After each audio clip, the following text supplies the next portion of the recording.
আসসালামু আলাইকুম রহমতুল্লাহ বরকাত। প্রিয় দর্শক, যশোরে মিজানুর রহমান আজহারি তিনি ইতিহাস করে ফেলেছেন।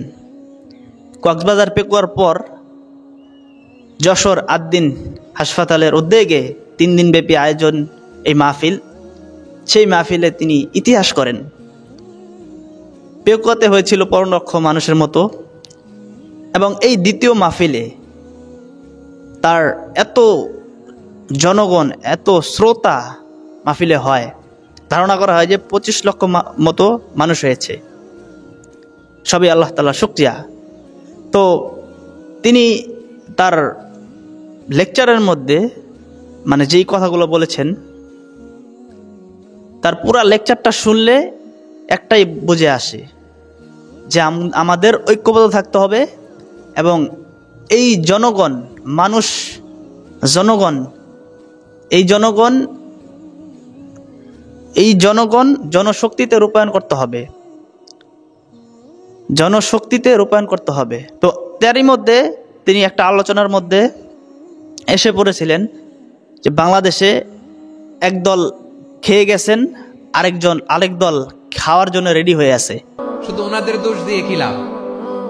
একদল খাইছে, আরেক দল খাওয়ার জন্য রেডি হয়ে আছে।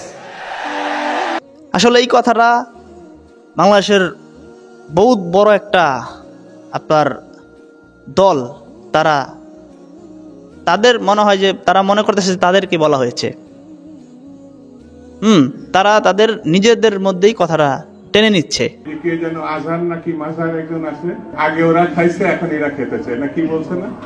আসলে মেরে মহতারাম দোস্ত ভাই বুজুর্গ, ডক্টর মিজানুর রহমান আজহারি তিনি কথাটা বলেছেন, বাংলাদেশের জমানে কি এটি হয় না? এখনো তো হইতেছে এই দেশ স্বাধীন হওয়ার পর। আচ্ছা, একটা কথা বলি, একটা মানুষের কি বাক স্বাধীনতা নাই? তিনি কি তার মানে নিজ থেকে কিছু বলতে পারবে না?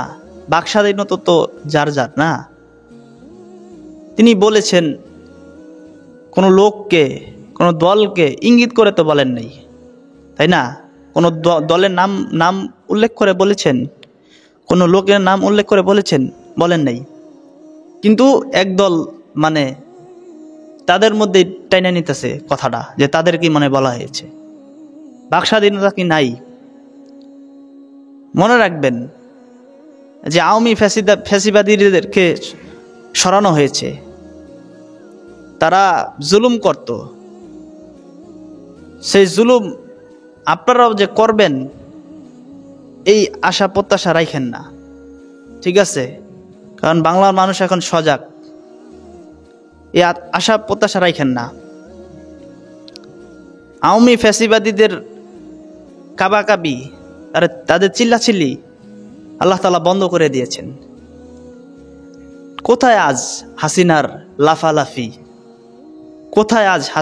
লাফালাফি? কত লাফালাফি, কত কথা কইতো, কত বানোয়াট মিথ্যা গুজব কথা খালি কইতো। কোথায় আজ তার লাফালাফি?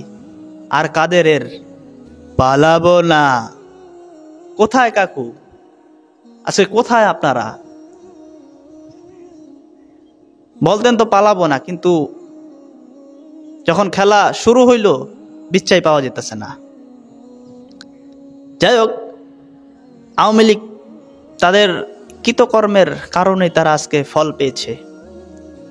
তো ইতিহাস সাক্ষী রাখতে হবে। তাদের মতো যদি আবার জুলুম করার কেউ চেষ্টা করে, তাহলে আমি বলবো যে তাদের পরিণতিটা দেখেন, তাদের এই পরিণতিটা যাতে আপনাদেরও না হয়, ঠিক আছে? আর আল্লাহ তাআলা যখন ধরেন কাউকে ছাড়েন না।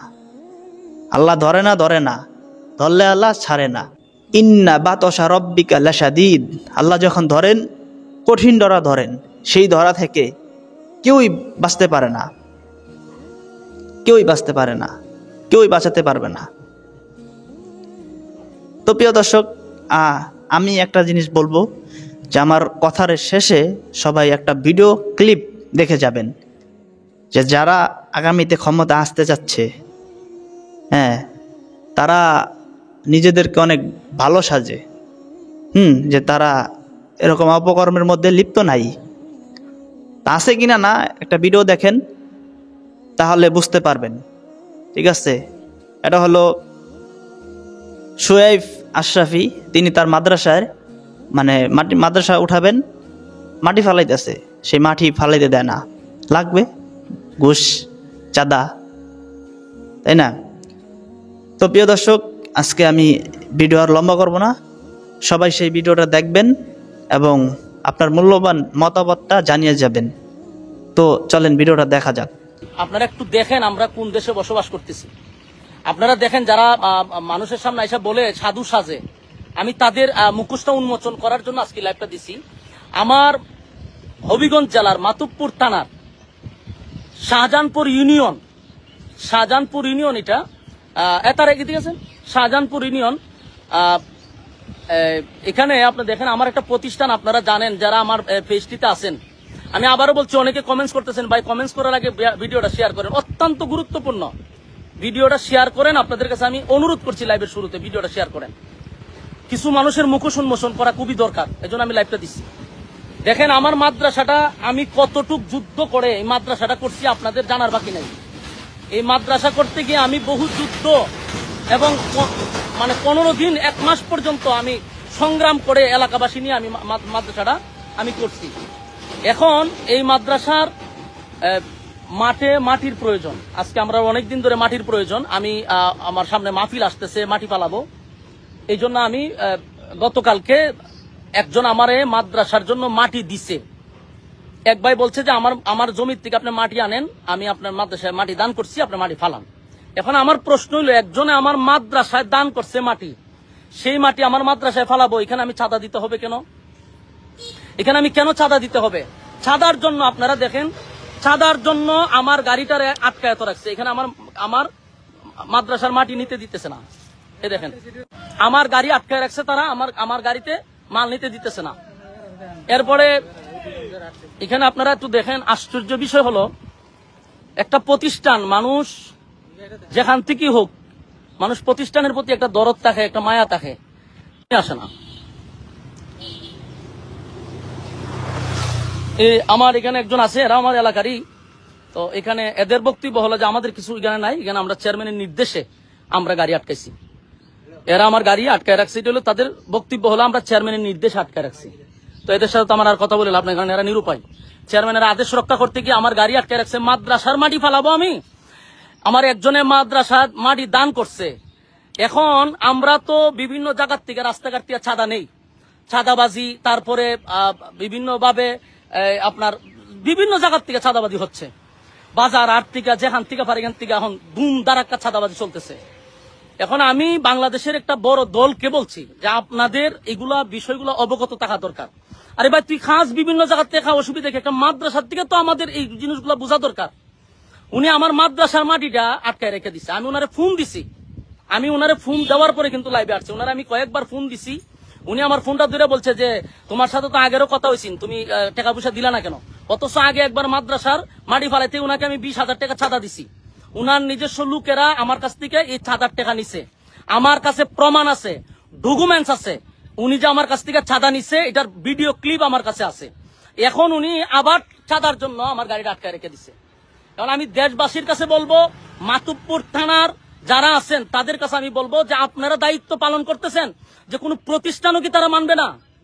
হ্যাঁ, বিএমপির যারা আছেন, আমরা আপনাদেরকে মহব্বত করি, আপনারা নির্যাতিত একটা দল, আপনাদেরকে মহব্বত করি। আপনারা যে মাঝে মধ্যে বলেন যে কে চাঁদাবাজি করে, তো আপনাদের দলের লোকেরা যদি এইভাবে মাদ্রাসা মসজিদ থেকেও চাঁদাবাজি করে, এটা কি আপনাদের দলের জন্য কোনো কল্যাণ বয়ে আনবে?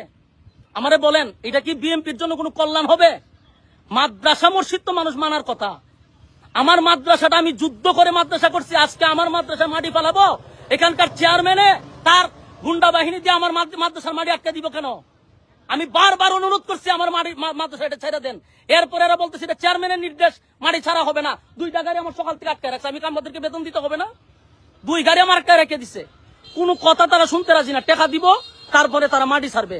আমার প্রশ্ন হলো, আমি আমার আরেক জায়গার থেকে আমি আমার কিনা মাটি দানের মাটি আমি যদি মাদ্রাসাত পালাই, এখানে আমি কেন চাঁদা দিব?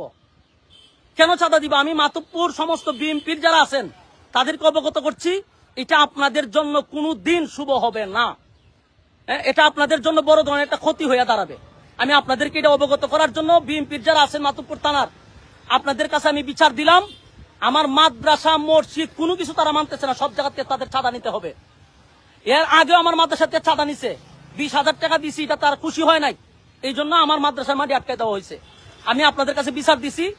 আমি টিউনু সাহেবের সাথে ইনশাল্লাহ কথা বলছি, আমি মাতুব্বর যাইতেছি সমন্বয়কদের সাথে কথা বলছি, ওখানকার আইন শৃঙ্খলা বাহিনীর সাথে কথা বলছি। আমার তারা আশ্বস্ত দিছে যে আপনি আসেন, এটা আমরা দেখতেছি। তো আমি বিষয়গুলো আপনাদেরকে জানাইছি। মেহেরবানি করে আপনারা ভিডিওটা সর্বোচ্চ শেয়ার করবেন, তাদের মুখোশটা উন্মোচন করা দরকার। আমার ক্ষতি করতে পারে তারা, এই লাইভের পরে আমার ক্ষতি করতে পারে। আমি দেশবাসীকে আবারও বলছি, এই চেয়ারম্যান আমার ক্ষতি করতে পারে। আমার যদি কোনো ধরনের ক্ষতি হয়, বুঝবেন এরা জড়িত। আমার পান্নাসির ভয় আছে, আমার যে কোনো সময় তারা আমার হামলা করতে পারে, আমার প্রাণের উপরে তারা হামলা করতে পারে। শাহজাহানপুর পারভেজ চৌধুরী চেয়ারম্যান ইউনিয়নের, সে তার বাহিনী দিয়ে আমার উপরে ক্ষতিও করতে পারে। আমি আগে দিয়ে লাইভটা জানাই রাখলাম, যদি আমার বিন্দু পরিমাণ কোনো সমস্যা হয়, এটার দায়ভার এখানকার চেয়ারম্যানে নিবে, আমি এখন চাইতেছি প্রশাসনের কাছে, যা করার আপনারা সামনেই আমি লাইভে স্পষ্ট বলতেছি, যদি আমার কোনো ক্ষতি হয়, এটার জন্য দায়ভার হলো এলাকার চেয়ারম্যান এবং তার বাহিনী দিয়া এই হামলাগুলি করতে চাইতেছে। এরা যে কোনো সময় আমার উপরে হামলা করার জন্য প্রস্তুত। আপনাদেরকে আমি এটা জানাইলাম। ভবিষ্যতে যদি আমার কোনো সমস্যা হয়, আমি আগে দিয়ে এটা প্রমাণ স্বরূপ রাখলাম যে আমার ক্ষতি এই চেয়ারম্যানে করার সম্ভাবনা আছে। আমি দেশবাসীর কাছে বলতেছি, সর্বোচ্চ আপনারা ভিডিওটা শেয়ার করবেন। মাতুব্বরবাসীদের কাছে বই ভিডিওটা শেয়ার করবেন। হবিগঞ্জ জেলার মানুষকে বলছি ভিডিওটা শেয়ার করবেন। আল্লাহর রাস্তে বলছি, আপনারা আমার ভিডিওটা সর্বোচ্চ শেয়ার করবেন। এরা এত জুলুম আমার উপরে করতেছে। আমার সারা দুনিয়ার বালু যায়, আমার কিছু মাদ্রাসাত গেলে এরা আমার বাধা দেয়, কোনো কিছু করলে তারা আমার বাধা দেয়। কেন, কোন কারণে? এখনো কি স্বৈরাচার রয়ে গেছে? আমি তো দেখতেছি এর থেকে ভয়ঙ্কর এরা আমাদের সাথে ব্যবহার গুলা করতেছে। এই জন্য আমি মাতুব্বরের বিএনপির লোকদেরকে বলছি, আপনাদের প্রতি আমাদের এখনো সুধারণা ছিল, কিন্তু আপনাদের কর্মীরা যা করতেছে, এটা বাংলাদেশের জন্য ভালো হবে না, আপনাদের দলের জন্য ভালো হবে না। এরা মসজিদ বুঝে না, এরা মাদ্রাসা বুঝে না, সব জায়গার থেকে এদের চাঁদা নিতে হবে। কেন চাঁদা দিতে হবে তোদেরকে? সর্বোচ্চ আপনারা ভিডিওটা শেয়ার করবেন। আসসালামু আলাইকুম রহমতুল্লাহ।